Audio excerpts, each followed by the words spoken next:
ఆనాడు 2003 ఆ ప్రాంతంలో ఐఎంజీ భరత అనే కంపెనీకి ఆనాటి అప్పటి ప్రభుత్వం ఏదైతే భూమి కేటాయించిందో, ఎందుకు కేటాయించింది?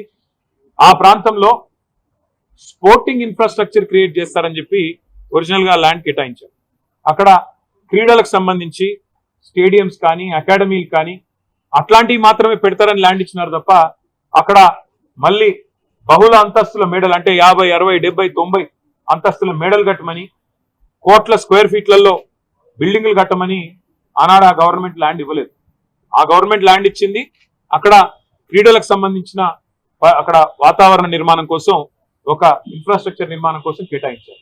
ఆ తర్వాత సరే ఆ కేసు, ఎందుకంటే ఆ కంపెనీ ఫేక్ అని, డమ్మీ అనేది స్కామ్ అని, తర్వాత కాంగ్రెస్ గవర్నమెంట్ 2004లో కోర్టుకు పోయింది. ఆ ప్రైవేట్ వాళ్ళు కూడా కోర్టుకు పోయినారు. ఆ కోర్టు కేసు మొన్న 21 ఏళ్ల తర్వాత ఆనాడు కాంగ్రెస్ గవర్నమెంట్ కొట్లాడింది, రాజశేఖర రెడ్డి గారి గవర్నమెంట్, ఆ తర్వాత మా గవర్నమెంట్ కొట్లాడింది. మొన్న ఫైనల్ గా తీర్పు వచ్చింది. ఆ తీర్పును అనుసరించి ఇప్పుడు ప్రభుత్వం ఆ 400 ఎకరాలను అమ్మి 30,000 కోట్ల రూపాయలు సేకరించాలని లక్ష్యంగా పెట్టుకుంది.